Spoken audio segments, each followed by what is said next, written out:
हे friends, welcome और welcome back to my channel biology with Sapna. आज की जो मेरी वीडियो है फ्रेंड्स, ये एक बहुत ही सेंसिटिव टॉपिक के ऊपर होने वाली है और वो क्या है, ओमिक्रॉन वेरिएंट के बारे में। ओमिक्रॉन वेरिएंट आखिर में है क्या? तो मेरी आज की वीडियो जो है ये ओमिक्रॉन वेरिएंट के ऊपर होने वाली है। आई विश मैं आप सबके सारे क्वेश्चंस यहाँ पे क्लियर कर पाऊँ। देखिए फ्रेंड्स, मुझे पता है मेरी तरह आप सब लोगों के दिमाग में बहुत सारे क्वेश्चन चल रहे होंगे कि जो ये ओमिक्रॉन वेरिएंट है ये कितना खतरनाक है, क्या ये हमारे इंडिया में आ गया है, इसकी वजह से और क्या नुकसान होने वाले हैं, क्या ये कोविड का ही एक वेरिएंट है, क्या ये दोबारा से डेल्टा वेरिएंट की तरह थर्ड वेव लेके आएगा इंडिया में।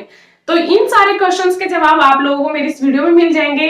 तो आप लोगों को ये मेरी वीडियो पूरी देखनी है। और आप लोगों के क्वेश्चन क्या हो सकते हैं कि ओमिक्रॉन वेरिएंट जो है, क्या इसकी ट्रांसमिसिबिलिटी जो है, इसकी फैलने की पावर वो कितनी है, क्या इसको हम डिटेक्ट कर पाएंगे, इसका इलाज है कि नहीं है, वैक्सीन इसके ऊपर काम करेगी कि नहीं करेगी, इसको सिम्टम्स कौन से होने वाले हैं, इसकी रोकथाम हम कैसे कर सकते हैं। ये जो सारे क्वेश्चंस हैं आप लोगों को मेरी इस वीडियो से क्लियर हो जाएंगे। आप लोग इस वर्ड से फैमिलियर हो गए हैं, न्यूज के थ्रू हर जगह पे आजकल यही छाया हुआ है कि ये ओमिक्रॉन वेरिएंट आखिर में है क्या और कहां से आया है। तो देखिए, जो ओमिक्रॉन वेरिएंट है ये कोविड का ही एक वेरिएंट है। देखिए फ्रेंड, इससे पहले आप लोगों ने सुना होगा कि जो कोरोना के और वेरिएंट्स थे, जैसे कि अल्फा वेरिएंट आया था, बीटा, गामा, ठीक है, और सबसे भयंकर जो तबाही लेके आया था पूरे वर्ल्ड में, और सबसे ज्यादा हमारे इंडिया में भी इससे बहुत सारी प्रॉब्लम्स हुई थी, बहुत सारे नुकसान हुए थे जिनको हम 2 सालों से झेल रहे हैं। तो वो किसकी वजह से हुई थी? डेल्टा वेरिएंट की वजह से। और जो डेल्टा वेरिएंट था उसकी जो ट्रांसमिसिबिलिटी थी वो कोविड के कंपैरिजन में, कोविड जो था 1 से 3 लोगों के बीच में फैल रहा था, लेकिन जो डेल्टा वेरिएंट आया था उससे वजह से क्या हुआ, ये इसकी जो ट्रांसमिसिबिलिटी थी वो 1 से 10 लोगों में फैलने की थी। तो क्या जो ये अब नया वेरिएंट आया है ये डेल्टा वेरिएंट से ज्यादा खतरनाक है? तो मैं आप लोगों को यही आज बताने वाली हूँ। तो ओमिक्रॉन वेरिएंट जो है ये क्या है? कोरोना वायरस का ही एक वेरिएंट है, ठीक है, जिसको हम लोग क्या बोलते हैं? SARS कोविड 2, जिसकी फुल फॉर्म क्या है? Severe acute respiratory syndrome corona virus 2। अब ये SARS कोविड 2 जो है ये क्या है? ये वो है जो कोविड-19 को फैलाता है। ओके, अब क्या हुआ, जो ये स्ट्रक्चर था इनके जीन का उसके अंदर म्यूटेशंस आ गए हैं, जो स्पाइक प्रोटीन थी उसके अंदर म्यूटेशंस आ गए हैं, जिसकी वजह से ये नया वेरिएंट आया है जिसका नाम क्या है? Omicron variant. देखिए फ्रेंड्स, अगर मैं आप लोगों को साइंस की भाषा में म्यूटेशन का मतलब समझाऊं तो म्यूटेशन क्या होती है? म्यूटेशन का मतलब होता है कि जो जीन का स्ट्रक्चर होता है उसके अंदर चेंज आ जाना। अब वो चेंज कैसे आता है? जीन के अंदर पूरी सीक्वेंसिंग होती है डीएनए के बेस पेयर्स की, ठीक है। अब जो डीएनए के जो बेस पेयर्स होते हैं उसके अगर सिंगल बेस पेयर के अंदर भी कोई इंसर्जन हो गया दूसरे बेस पेयर का, या फिर वो वहां से डिलीट हो गया या उनका रीअरेंजमेंट हो गया, तो उसकी वजह से क्या होता है कि जो पूरी जीन होती है उसका स्ट्रक्चर ही चेंज हो जाता है, जिसकी वजह से उसका जो स्पेसिफिक फंक्शन होता है वो ना होके दूसरा उसका फंक्शन होने लग जाता है। तो ये होता है म्यूटेशन। अगर मैं आप लोगों को सिंपल भाषा में समझाऊं तो म्यूटेशन जो होता है, म्यूटेशन का मतलब होता है बदलाव आना। मैंने आप लोगों को बताया कि जो ओमिक्रॉन वेरिएंट है इसकी स्पाइक प्रोटीन्स के अंदर जो है म्यूटेशन आया है। जो ये हमें वेरिएंट देखने को मिला है, मैंने जितनी भी स्टडी करी है, जितना भी मैंने रिसर्च किया है न्यूज के थ्रू या जो न्यूज़पेपर के थ्रू, और बहुत सारे आर्टिकल जो मैंने पढ़े हैं उनमें यही सब देखने को मिला है। सब लोगों ने यही बताया, साइंटिस्ट ने, कि जो ओमिक्रॉन वेरिएंट है उसके अंदर 50 तरह के म्यूटेशंस हुए हैं, ठीक है।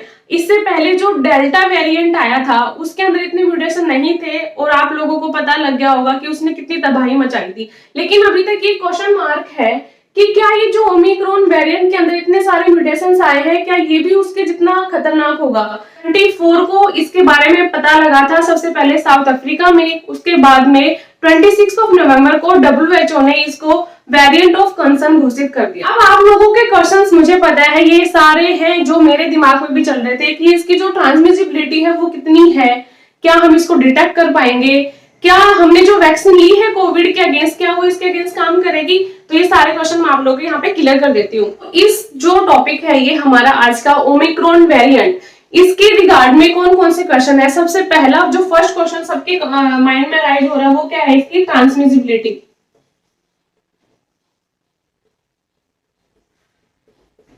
ये कितना ट्रांसमिसिबल है, मतलब इसके और लोगों में फैलने की पावर जो है कितनी है। तो देखिए अभी तक स्टडीज के अकॉर्डिंग ये नहीं पता लगा पाए हैं कि ये ट्रांसमिट हो रहा है कि नहीं हो रहा है। एक्चुअली में जो रिपोर्ट्स जो हुई है, जो साइंटिस्ट लोग, जो डॉक्टर लोग वर्क कर रहे हैं, उसकी रिपोर्ट्स आनी है 14 डेज के बाद में। देखिए जब सबसे पहला ये साउथ अफ्रीका में ये पाया गया, ठीक है, अब ये धीरे धीरे करके पूरे वर्ल्ड में ही मतलब इसके वेरिएंट्स पाए गए हैं। इंडिया भी सेफ नहीं रहा है। इंडिया में 2 केसेस आ गए हैं ओमिक्रॉन वेरिएंट के, और वो कहाँ पे आए हैं, कर्नाटका में, ठीक है। तो जो ये साउथ अफ्रीका में फैला था, वहां से लोगों ने ट्रैवल करना शुरू किया, सब लोग घूम रहे हैं, सब लोग विदेश के लोग इधर उधर आ जा रहे हैं, ठीक है। तो जब WHO को इस बात का पता चला, तो जो और आसपास के देश थे जहां पे ये उनको लगा कि अगर ये वैसे ही तबाही मचाएगा, तो उन लोगों ने साउथ अफ्रीका से आने वाली जितनी भी फ्लाइट्स थी उनके ऊपर रोक लगा दी गई है। वहां का कोई भी इंसान एंटर नहीं कर पा रहा है दूसरे देशों के अंदर, क्योंकि ये जो वेरिएंट है क्या पता कितना खतरनाक हो सकता है, कितना ये ट्रांसमिसिबिलिटी लेके आएगा। तो इसका जो ये हमारा क्वेश्चन है ट्रांसमिसिबिलिटी वाला, ये अभी तक कंफर्म नहीं हुआ है कि ये कितने लोगों में फैलेगा, या इसकी जो ट्रांसमिसिबिलिटी है वो डेल्टा वेरिएंट की तरह ही होगी या नहीं, ठीक है। दूसरा क्वेश्चन सबके दिमाग में है कि क्या हम इसको डिटेक्ट कर सकते हैं। हाँ, इसकी डिटेक्शन हो जाएगी, किसके थ्रू होगी, वो PCR के थ्रू। थर्ड क्वेश्चन जो सबके दिमाग में है कि जो हमने वैक्सीन ली है कि क्या वो इसके ऊपर असर कर रही है। देखिए फ्रेंड्स, जो वैक्सीन है वो पूरी तरीके से इसके ऊपर वर्क करेगी या नहीं करेगी, ये भी जो साइंटिस्ट की जो रिपोर्ट है, जो लोग डिस्कवर कर रहे हैं, जिसके ऊपर काम चल रहा है, उसके आने के बाद ही पता चलेगा कि जो कोविड के अगेंस्ट हम लोगों ने जो वैक्सीन ले रखी है वो इसके ऊपर काम करेगी कि नहीं करेगी। लोगों से रिक्वेस्ट कर रही हूँ कि प्लीज जिन्होंने भी वैक्सीन नहीं ली है अपनी वैक्सीन ले लीजिए, क्योंकि इसका कुछ तो असर है, काफी हद तक ये हमें फायदा करेगी। ओके, फोर्थ क्वेश्चन जो है कि इसके सिम्टम्स क्या है। जो ये ओमिक्रॉन वायरेंट है, इसके सिम्टम्स क्या है।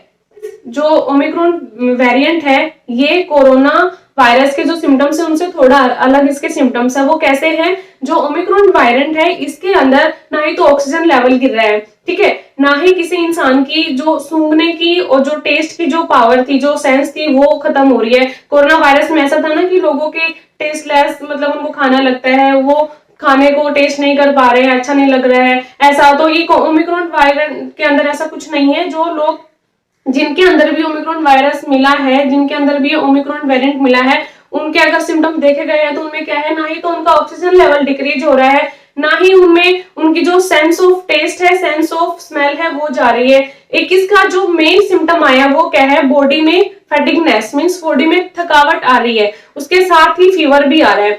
और दूसरा जो हमारा गला होता है उसके अंदर खराश टाइप नहीं होती, खराश जैसी सूखी खांसी टाइप उनके अंदर देखने को मिली है सिम्टम्स के अंदर।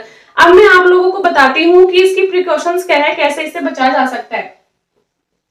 इसकी जो प्रिकॉशंस हैं वो क्या है, वो फ्रेंड्स सेम है कोरोना वायरस वाली ही। हमने जो भी रूल और रेगुलेशन कोरोना वायरस जब हमारे देश में आया था उसके टाइम पे जो फॉलो किया था, उसी के तरीके से हमें इस ये वेरिएंट से भी बचना है।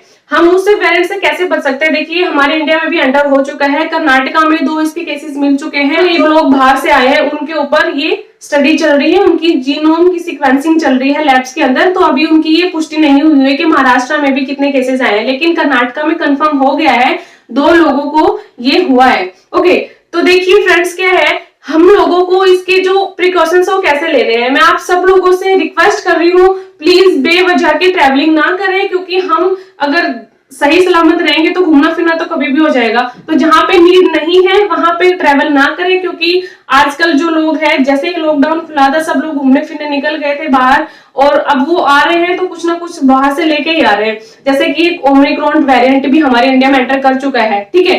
तो फ्रेंड्स आप लोगों को क्या करना है, मास्क वियर करना है रेगुलर, बेवजह की ट्रैवलिंग नहीं करनी, जहां नीड नहीं है वहां नहीं जाना है। एटलीस्ट 14 डेज में पूरी केस स्टडी नहीं हो जाता है कि इसकी ट्रांसमिसिबिलिटी के ऊपर और इसकी डिटेक्शन नहीं हो जाती है कि ये कितना खतरनाक रहेगा। तब तक हमें अपने घर से बाहर नहीं निकलना है। हमें लगातार अपने हाथों को सैनिटाइज करना है, बाहर की चीजें ज्यादा हमें यूज नहीं करनी है। सबसे मेन पेशेंस बना के रखने हैं, घबराना नहीं है, क्योंकि अभी 2-4 दिन में पता लग जाएगा। इसकी सब चीजें रिपोर्ट जो है साइंटिस्ट लोग इसके ऊपर लगातार वर्क कर रहे हैं, हमें तभी तक जल्दी से पता लग जाएगा। और जैसे ही मुझे कुछ पता लगता है मैं आप लोगों के लिए दूसरी वीडियो इस टॉपिक पे जरूर लेके आऊंगी। जैसे ही मुझे कुछ भी इंफॉर्मेशन मिलती है इस वेरिएंट के अगेंस्ट तो मैं आप लोगों को जरूर शेयर करूंगी। तो फ्रेंड्स, सबको 14 डेज तक बाहर ट्रैवल करना अवॉइड करना है, रेगुलरली मास्क वेयर करना है, लापरवाही नहीं बरतनी है और रूल्स और रेगुलेशन को फॉलो करना है। ये था हमारा टॉपिक जो बहुत ही सेंसिटिव टॉपिक बना हुआ है आज के दिनों में। तो आप लोगों को जो जो मैंने बातें बताई उनके ऊपर ध्यान रखना है। और एक सबसे इंपॉर्टेंट बात, जिन लोगों को वैक्सीन लग चुकी है बहुत अच्छी बात है, जिन्होंने नहीं ली है प्लीज अपनी दोनों डोज कंप्लीट कर लीजिए, क्योंकि वैक्सीन से काफी हद तक बचा जा सकता है। मैंने आप लोगों को बताया है डरना नहीं है, घबराना नहीं है, क्योंकि रिसर्च लगातार चल रही है, हमें घर पर सेफ रहना है। तो आप लोगों के थोड़े बहुत क्वेश्चन तो इस टॉपिक से लेके क्लियर हुए होंगे, आप लोगों को समझ में आया होगा। मेन मोटिव था इस टॉपिक को लाने का वो यही था कि मैं आप लोगों को इस टॉपिक के थ्रू मेरा जो मैसेज है मैं जो देना चाहती थी आप लोगों को सजग कर दूं कि प्लीज अपने घर पे रहिए, इसको हल्के में ना ले। क्या पता ये डेल्टा वेरिएंट की तरह ही कुछ ज्यादा खतरनाक निकला तो फिर क्या करेंगे, क्योंकि डेल्टा वेरिएंट ने आप सब लोगों को पता है बहुत तबाही मचाई थी जो सेकंड वेव लेकर आया था। अगर ऐसा ही कुछ होता है तो थर्ड वेव जरूर आ सकती है। तो प्लीज फ्रेंड्स, सब अपने घर पे रहिए, सेफ रहिए और अपने घर में बैठ के पढ़ाई करिए, अपने परिवार वालों के साथ रहिए, बेवजह कहीं पे भी आना जाना ना करें। सो बाय बाय, मिलते हैं एक नेक्स्ट वीडियो में।